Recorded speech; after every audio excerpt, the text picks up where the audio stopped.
Story time Telugu. అందరికీ నమస్కారం. ఈ రోజు మనం తెలుసుకోబోతున్న స్టోరీ తోబుట్టువులు పార్ట్ 2. యామిని అర్ధరాత్రి వేళ నిద్ర నుండి ఉలిక్కిపడి లేచి ఏడవటం మొదలు పెడుతుంది. పక్కనే ఉన్న అంజలి, చెల్లి ఏమైందమ్మా? అక్క, నాకు అమ్మ నాన్న కావాలి, అమ్మ నాన్న కావాలక్క అని ఏడుస్తుంది యామిని.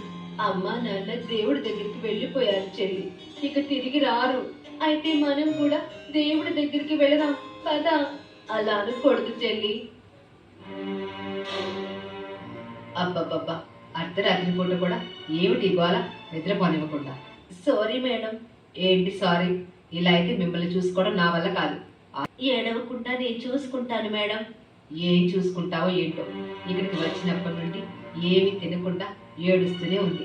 మీ చెల్లికి ఏదైనా అయితే నాకు మాట వస్తుంది. మీ వాళ్ళు, వాళ్ళ మానాన్న వాళ్ళు మిమ్మల్ని వదిలించుకొని వెళ్ళిపోయారు. ఇప్పుడు నా చావుకొచ్చింది. వార్డెన్ మాటలకి అంజలికి చాలా బాధేస్తుంది. ఊరికే ఏం కాదు కదా మేడం, మా బాబాయ్ వాళ్ళు డబ్బులు ఇస్తాను అన్నారు కదా. ఇస్తారు. నోట్ల కట్టలు తెచ్చి ఏమైనా నా చేతిలో పెడతారా? మిమ్మల్ని వదిలించుకోవడం కోసం 100 మాటలు చెప్తారు. అవన్నీ అయ్యేవి కావు. ఇలా ఎంతమందిని చూడలేదు, మళ్ళీ తిరిగి వాళ్ళ మొహం కూడా చూపించరు. ఆ మాటలు అంజలి మనసులో నాటుకుపోతాయి. లేదు మేడం, మా బాబాయ్ వాళ్ళు ఖచ్చితంగా వస్తారు. సర్లే, అది చూద్దాం. అయినా ఇక్కడ అమ్మ నాన్న లేని వాళ్ళు మీ చెల్లి కంటే చిన్న పిల్లలు ఎంతమంది లేరు? వాళ్ళు కూడా ఇలా ఏడుస్తున్నారా? హాయిగా ఆడుకుంటున్నారు కదా. అమ్మ నాన్న లేకుండా ఉండడం మాకు కొత్త కదా మేడం. కొద్ది రోజులు పోతే మేము కూడా వాళ్ళలాగే అలవాటు అవుతాం. అలా అలవాటు అయితే ఓకే, లేదంటే మిమ్మల్ని చూసుకోవడం నా వల్ల కాదు. మీ దారిని మిమ్మల్ని మీ వాళ్ళ దగ్గరికి పంపించేస్తాను. అలా అంజలి యామిని అనాథాశ్రమంలో ఉంటూనే స్కూల్కి రోజు నడుచుకుంటూ వెళ్ళొస్తూ ఉంటారు.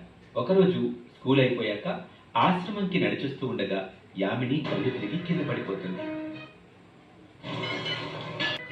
చెల్లి చెల్లి ఏమైందమ్మా అని కేకలు పెడుతుంది అంజలి. అప్పుడే అటువైపుగా వెళ్తున్న అనాథాశ్రమం వాచ్మెన్ అది చూసి గబగబా అక్కడికి వస్తాడు. వాచ్మెన్ అంకుల్, మా చెల్లి ఎంత పిలిచినా లేవడం లేదు. యామినిని గవర్నమెంట్ హాస్పిటల్కి తీసుకువెళ్తాడు వాచ్మెన్. వాచ్మెన్ ఆ పిల్లల విషయం మొత్తం డాక్టర్కి చెప్తాడు. యామినిని చెక్ చేసిన డాక్టర్, మీ చెల్లి ఏమీ తినకపోవటం వల్ల బాగా నీరసించిపోయింది. ఇలాగే ఉంటే తన ప్రాణాలకే ప్రమాదం. తనతో ఎలాగైనా తినిపించాలి. సరే డాక్టర్ అంకుల్. వాచ్మెన్, మెడికల్ వార్డ్కి వెళ్ళి ఈ మందులు తీసుకో. అలాగే సార్ అని వెళ్ళిపోతాడు వాచ్మెన్. నేను బ్రెడ్ పాలు పంపిస్తాను, తనతో తిని